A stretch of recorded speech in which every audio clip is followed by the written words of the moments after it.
And we have a very, very special guest joining us on set, Justin Wilcox, the head coach of the California Golden Bears. We got Nick Aliotti, his old defensive coordinator at Oregon, Natch Burton. I'm Ashley Adamson. Coach, we got a lot to talk to you about, but I got to start with, you got a big one tonight, obviously, against Cal and USC.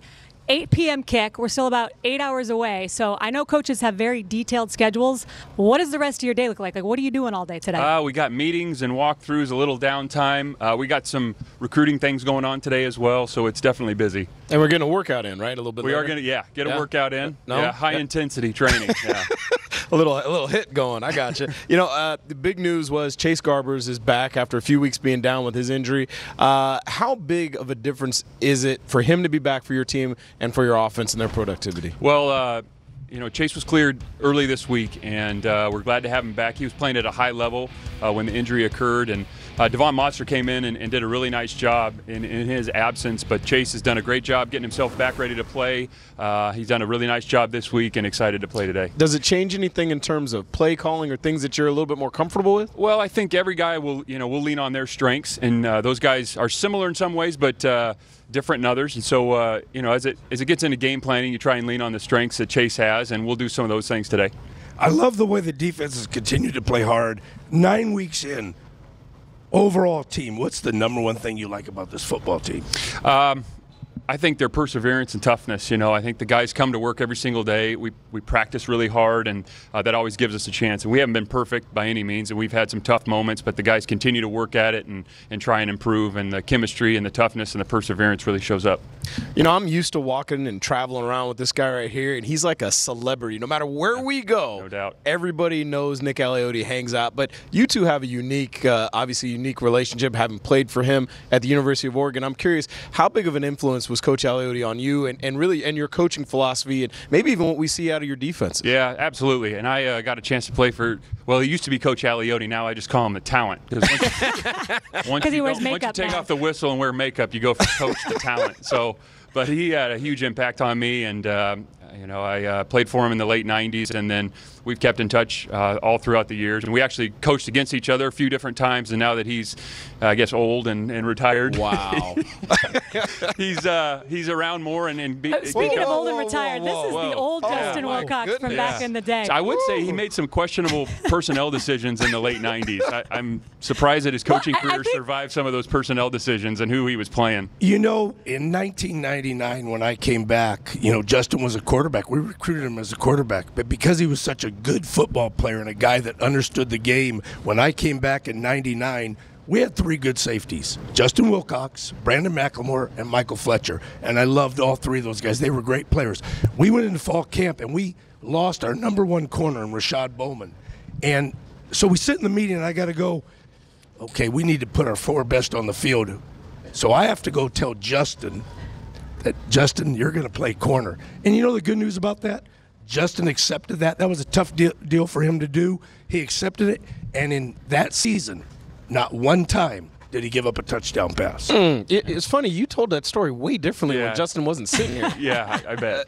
Okay. Well, he knew how to play off. It's not like I had any leverage. It was like I get to play in the game. Like, tell me what to do. Yeah.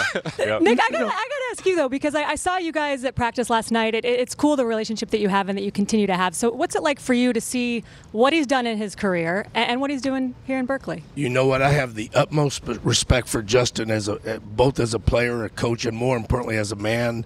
I love watching him and what he's doing. I think he's a tremendous leader. He holds everything close to the vest, which is a great thing for a head coach.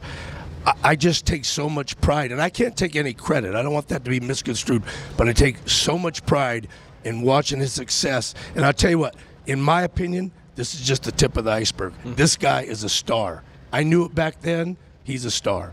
It's weird because whenever you win a game, though, Nick is the first person to sit on set and say, I taught Justin Wilcox everything he knows. So, again, a little bit of a different story here with you sitting next to him. Throwing me under the bus. That's all right. That's all right. I mean, that bus is getting heavy, too. Coach, I go back to the fact that, look, yesterday I got a chance to run around with, Coach Jack Clark and the rugby program, which I'll be honest with you, I'm still pretty sore. And somebody gave me a cheap shot that's sitting over here. But either way, Cal has a long history of 2-sport athletes. And I'm curious, you had some guys that maybe played some. I played against obviously Gonzalez, who played here and played basketball and football. Do you continue to see those guys, those two-sport athletes, being interested in coming here and playing football? We do, and we've had some really good ones. And recently, you look at Ashton Davis, who is really an excellent football player, even better human being. But he came here as a high hurdler and really successful. I mean, he was a top 3-4 high hurdler in the country, and we always will work with those guys. And so whether it's track or basketball or what have you, rugby has become a little less common than it used to be. But we celebrate the guys that want to play two sports as long as it's legitimate. We don't want guys just going out for another sport just so they can say they're on the team. If they're legitimate, like Ashton was, legitimate two-sport athlete, we celebrate that. We can't have you on set and not ask you about the walking soundbite that is Evan Weaver. He's one of our favorite players here to cover the Pac-12 Network, not only because of what he does on the field, but off the field as well. What's it been like for you to watch him this year? And I mean, he's knocking on the door of breaking the all-time tackling record. Yeah, it's watching him grow for the last 3 years has been really special. I mean, Evan came here as a defensive end, and we moved him over to inside linebacker, and he's really taken to it in the last 2 years, playing exceptionally well. And he is a passionate guy. He loves to play football. And, if there's a game going right now in the parking lot, the guy would be in it. He doesn't care if there's people in the stands or not. He wants to go out and hit people and tackle people. And he's really learned how to play the game. And Peter Sherman, who's taught him so much in the last 2 years, it's been really cool to see. And he's an excellent football player, and I'm really glad he's on our team. He's going to be fired up tonight for his final home game here at Memorial Stadium. And I want to ask you on this, and then we'll let you go after this. Senior day, the Joe Roth game, a chance to become bowl eligible, a ton of emotion wrapped up in what you got. How do you keep your guys, you acknowledge that stuff, but then you also keep them laser focused? How do you do it? That's the key. You said it, is acknowledge it and understand that there's going to be a lot of emotion today with all the seniors, and it's the Joe Roth game, and obviously USC coming into town. And what's more important is that we channel it the right way, and we talked about that on Monday and how we got to use that emotion during the week to prepare really well, because we're going to have to play really well to win. Well, we are excited to see you guys in action tonight. Thanks so much for the time. We appreciate you stopping by. Go get your workout in. You bet. Thank you.